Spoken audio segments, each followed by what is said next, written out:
വീടിനെ സംബന്ധിച്ചിടത്തോളം ആ വീടിന്റെ നോർത്ത് ഈസ്റ്റ് ഭാഗം വളരെയധികം പ്രാധാന്യമുള്ള ഒരു ദിക്കാണ്. വടക്ക് കിഴക്ക് ഭാഗത്താണ് വീട്ടിലേക്കുള്ള ഒരു കാന്തിക ഊർജം കടന്നു വരുന്നതെന്നാണ് വാസ്തുവിൽ പറയുന്നത്. അപ്പോൾ ഒരു കാരണവശാലും വടക്ക് കിഴക്ക് ഭാഗം അടച്ച് നിർമ്മിതി വീട് പണിയാനായിട്ട് പാടില്ല. നമ്മളൊരു വീട് വെക്കുമ്പോൾ ഇപ്പൊ ഇതൊരു 9 കളങ്ങൾ ഞാൻ തിരിച്ചിരിക്കുകയാണ്. അതിന്റെ ദിക്കുകൾ എഴുതിയാണ്: south, north, west, east. South east, south west, north west, north east, അങ്ങനെ 9 ഡയറക്ഷൻസ് ആയിട്ട് നമ്മൾ എഴുതി. അതിൽ വടക്ക് കിഴക്ക് ഭാഗത്ത് നമുക്ക് വീട് പണിയുമ്പോൾ ഈ ഭാഗത്ത് ഒരു പ്രധാന വാതിൽ വെക്കുന്നത് ഏറ്റവും നല്ല കാര്യമാണ്. വടക്ക് കിഴക്കിന്റെ കിഴക്കിലോ വടക്കിലോ നമുക്ക് പ്രധാന വാതിൽ വെക്കാവുന്നതാണ്. വാസ്തുപ്രകാരം കറക്റ്റ് ആണ്. അതുപോലെ തന്നെ വടക്ക് കിഴക്ക് ഭാഗത്ത് നല്ല ജന്നലുകൾ സ്ഥാപിക്കുന്നതും വീട്ടിലേക്കുള്ള ഊർജം കടന്നു വരാനായിട്ട് ഏറ്റവും നല്ല രീതിയാണ്. അപ്പോൾ വടക്ക് കിഴക്ക് ഭാഗം അടച്ച് സൂക്ഷിക്കാതെ ആ ഭാഗത്ത് ഓപ്പണിംഗ് കൊടുക്കുക, നല്ല വിൻഡോസ് കൊടുക്കുക, അവിടെ മെയിൻ ഡോർ സ്ഥാപിക്കാം. അതൊക്കെ വാസ്തുപ്രകാരം നല്ലതാണ്.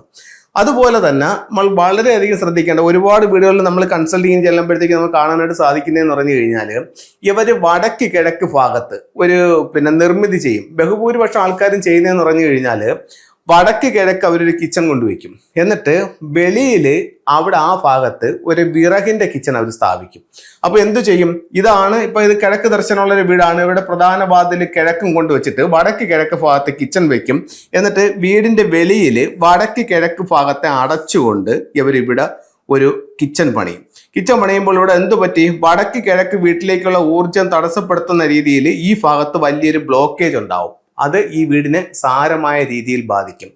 എന്തിനു പറയുന്നു? ഈ വസ്തുവിന്റെ വടക്ക് കിഴക്ക് ഭാഗത്ത് ഉണ്ടാകാവുന്ന വൃക്ഷങ്ങൾ പോലും അല്ലെങ്കിൽ അല്പം ഉയർന്നു വരുന്ന ചെടികൾ പോലും ഈ വീട്ടിലേക്കുള്ള ഊർജത്തെ തടസ്സപ്പെടുത്തും. അപ്പോൾ ഒരു കാരണവശാലും വടക്ക് കിഴക്ക് ഭാഗം മറ്റൊരു നിർമ്മിതി പാടില്ല.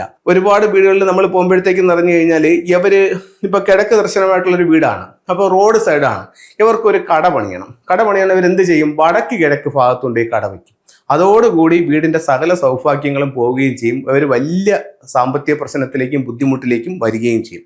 അപ്പോൾ വടക്ക് കിഴക്ക് ഭാഗം വീടിനകത്തായാലും പുറത്തായാലും വൃത്തിയായി സൂക്ഷിക്കുക.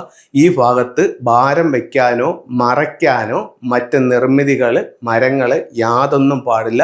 വടക്ക് കിഴക്ക് ഭാഗം ഏറ്റവും വൃത്തിയായി സൂക്ഷിക്കുക. ഒരു വസ്തുവിനെ സംബന്ധിച്ചിടത്തോളം വടക്ക് കിഴക്ക് ഭാഗം ഏറ്റവും താഴ്ന്നു നിൽക്കണം. ആ ഭാഗത്ത് നമുക്ക് ചെയ്യാൻ പറ്റുന്ന കാര്യങ്ങൾ എന്ന് പറയുന്നത് ആ വസ്തുവിലേക്ക് പ്രവേശിക്കാനുള്ള ഗേറ്റ് ആകാം, അതുപോലെ തന്നെ കിണർ, സമ്പ്, ബോർവെല്ല് എന്നീ കാര്യങ്ങൾ വടക്ക് കിഴക്ക് ഭാഗത്താകാം. അല്ലാതെ മറ്റ് യാതൊരു നിർമ്മിതിയും ആ ഭാഗത്ത് പാടില്ല. അതുപോലെ തന്നെ വീടിന്റെ വടക്ക് കിഴക്ക് ഭാഗം നമുക്ക് കിഴക്കോ വടക്കോ ദർശനമുള്ളവർക്ക് അവിടെ നമുക്ക് ലിവിംഗ് റൂമും മെയിൻ ഡോറും ആ ഭാഗത്ത് കൊടുക്കുന്ന രീതിയിൽ നിങ്ങൾക്ക് അത് ചെയ്തെടുക്കാവുന്നതാണ്. അപ്പോൾ വടക്ക് കിഴക്ക് ഭാഗത്ത് യാതൊരുവിധ നിർമ്മിതികളും പാടില്ല.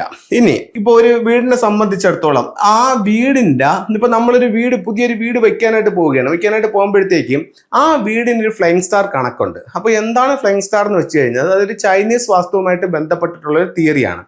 നമ്മൾ ഏതൊരു കെട്ടിടം പണിയുമ്പോഴും ആ കെട്ടിടത്തിന്റെ ഓരോ ദിക്കിലും 2 നമ്പറുകൾ വീതം വരും. അതിനെ നക്ഷത്രങ്ങളായിട്ടാണ് പറയുന്നത്. ആ നമ്പറുകൾക്ക് വളരെയേറെ പ്രാധാന്യമുണ്ട്. ആ നമ്പറിന്റെ അടിസ്ഥാനത്തിലാണ് നമ്മൾ ആ വീട്ടിൽ പ്രധാന ഡോറ് പണിയുന്നതെന്നുണ്ടെങ്കിൽ ഒരുപാട് സൗഭാഗ്യങ്ങളെ നമ്മുടെ ജീവിതത്തിലേക്ക് കൊണ്ടുവരാനായിട്ട് ഈ ഒരൊറ്റ ഡോറിലൂടെ സാധിക്കും. ഉദാഹരണത്തിന് ഒരു വീടിന്റെ ഫ്ലൈങ് സ്റ്റാർ നമ്പറാണ് ഞാനിവിടെ കൊടുത്തിരിക്കുന്നത്. കിഴക്ക് ദർശനമായിട്ടുള്ള ഒരു വീടിന്റെയാണ്. ഇതൊരു റിയൽ ഫ്ലൈങ് സ്റ്റാർ നമ്പറാണ്. ഇതിന്റെ നോർത്ത് ഈസ്റ്റ് ഭാഗത്ത് നിൽക്കുന്ന സ്റ്റാർ എന്ന് പറയുന്നത് 84 ആണ്. അപ്പോൾ ഇവിടെ നിന്നാണ് നിങ്ങളുടെ പ്രധാന വാതിൽ വെക്കുകയാണെങ്കിൽ ദോഷമൊന്നുമില്ല. വാസ്തുപ്രകാരം കറക്റ്റ് സ്ഥലത്താണ് നിങ്ങൾ വെച്ചിരിക്കുകയും ചെയ്യുന്നത്. പക്ഷെ ഫെങ്ഷു പ്രകാരം ഇവിടത്തേക്കാൾ പോസിറ്റീവ് എനർജി ഈ പറയപ്പെടുന്ന 49 എന്ന് പറയുന്ന കോമ്പിനേഷനുണ്ട്. അപ്പൊ നിങ്ങൾക്ക് എന്ത് ചെയ്യാൻ പറ്റും? അപ്പൊ വാസ്തുവും ഫെങ്ഷു നിങ്ങൾക്ക് രണ്ടിലും വിശ്വാസമുള്ളവരാണ്, രണ്ടും താല്പര്യമുള്ളവരാണ്. ഇപ്പൊ 2 നിയമങ്ങളെ നിങ്ങൾക്ക് എടുക്കണമെന്നുണ്ടെങ്കിൽ ഇതിന്റെ പകുതി എടുക്കുക. അപ്പൊ നീചവും ഉച്ചവുമായിട്ട് പറയുന്നുണ്ട്.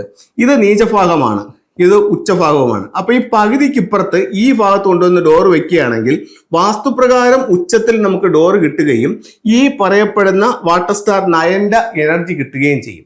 അപ്പം ഇത് രണ്ടും കൂടെ ക്ലബ് ചെയ്തും നമുക്ക് വീടുകൾ വെക്കാവുന്നതാണ്. നമുക്ക് ഫെങ്ഷുയിലെ ചില ടൂളുകളിലേക്ക് പോകാം.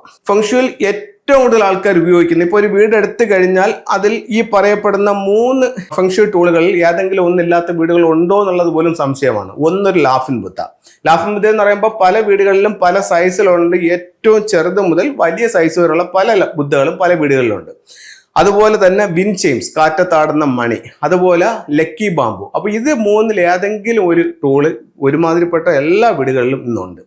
ഇതെന്ന് പറയുന്ന ഒരു ലാഫിൻ ബുദ്ധയാണ്. ഇത് ഡ്രാഗന്റെ ഹെഡാണ്, ടോർട്ടോയ്സിന്റെ ബോഡിയാണ്, അതിന്റെ മുകളിൽ ലാഫിൻ ബുദ്ധ ഇരിക്കുന്നതായിട്ടാണ്. ഇത്തരത്തിലുള്ള ഒരു ബുദ്ധയുടെ സ്റ്റാച്യു നിങ്ങളുടെ കൈവശമുണ്ടെങ്കിൽ നിങ്ങളുടെ വീടിന്റെ സ്വീകരണ മുറിയുടെ നോർത്ത് ഭാഗത്തോ അല്ലെങ്കിൽ സൗത്ത് ഈസ്റ്റ് ഭാഗത്തോ വെക്കാം. ഇത് നോർത്തിലാണ് വെക്കുന്നതെങ്കിൽ നിങ്ങൾക്ക് തൊഴിൽപരമായിട്ടുള്ള അഭിവൃദ്ധികൾ ഉണ്ടാവും. സൗത്ത് ഈസ്റ്റിലാണെങ്കിൽ സാമ്പത്തികമായിട്ടുള്ള അഭിവൃദ്ധികൾ ഉണ്ടാവും. നെറ്റി ചുളിക്കേണ്ട. നിങ്ങൾക്ക് താല്പര്യമുണ്ട്, വിശ്വാസമുണ്ടെങ്കിൽ ഉറപ്പായിട്ടും ഇതൊരെണ്ണം വാങ്ങിച്ചു വെച്ചാൽ നിങ്ങൾക്ക് ഇതിന്റെ റിസൾട്ട് സ്വയം അനുഭവിച്ചറിയാനായിട്ട് സാധിക്കുന്നതാണ്. ഇനി ഒരു ഫ്ലൈയിങ് സ്റ്റാറിൽ ഒരു നമ്പറിനെ പറ്റി പറയാം. എല്ലാ വീടിന്റെയും ഓരോ ദിക്കിലും വർഷാവർഷം ഫ്ലൈയിങ് സ്റ്റാർ നമ്പർ അല്ലാതെ ഒരു ആനുവൽ സ്റ്റാർ നമ്പർ കടന്നു വരുന്നുണ്ട്. 2026 സംബന്ധിച്ചിടത്തോളം നോർത്ത് വെസ്റ്റിൽ വന്നിരിക്കുന്ന നമ്പർ എന്ന് പറയുന്നത് 6 ആണ്. ഇതൊരു ആരോഗ്യ പ്രശ്നം ഉണ്ടാക്കുന്ന നമ്പറാണ്. അവിടെ ബെഡ്റൂം ഉള്ളവർക്കോ അവിടെ പ്രധാന വാതിലുള്ളവർക്കോ ഇത്തരത്തിലുള്ള ഒരു 6 മെറ്റൽ കോയിൻസ് ആ ഒരു ഏരിയയിൽ സ്ഥാപിക്കുന്നത് നിങ്ങളുടെ ആരോഗ്യ പ്രശ്നം ഒരു പരിധിവരെ കുറയ്ക്കാനും അതിനെ മെച്ചപ്പെടുത്താനും ഈ ഒരു ടൂൾ കൊണ്ട് സാധിക്കും. ഇനി നമുക്ക് ഉപയോഗിക്കാവുന്ന മറ്റൊരു ടൂൾ എന്ന് പറയുന്നത് 5 എലമെന്റ് പഗോഡ എന്ന് പറയുന്നൊരു ടൂളാണ്. ഇതും ഒരു ഫ്ലൈയിങ് സ്റ്റാർ നമ്പറിനെ ബേസ് ചെയ്തിട്ട് നമ്മൾ ഉപയോഗിക്കുന്നതാണ്. 2026 ഏതൊരു വീടിന്റെയും സ്ഥാപനത്തിന്റെയും തെക്ക് ഭാഗത്ത് വന്നിരിക്കുന്ന നമ്പർ എന്ന് പറയുന്നത് 5 ആണ്. ഇതൊരു ടോട്ടൽ ലോസിന്റെ നമ്പറാണ്. ഇവിടെ ബെഡ്റൂം ഉള്ളവർക്കോ എൻട്രൻസ് ഉള്ളവർക്കോ ഇത്തരത്തിലുള്ള ഒരു 5 എലമെന്റ് പഗോഡ വാങ്ങിച്ചിട്ട് ആ ഭാഗത്ത് നിങ്ങൾക്ക് സൂക്ഷിക്കാവുന്നതാണ്. അപ്പോൾ എല്ലാവർക്കും എല്ലാ ഐശ്വര്യവും ഉണ്ടാവുമെന്ന് പ്രാർത്ഥിച്ചുകൊണ്ട് നിർത്തുന്നു. നന്ദി, നമസ്തേ.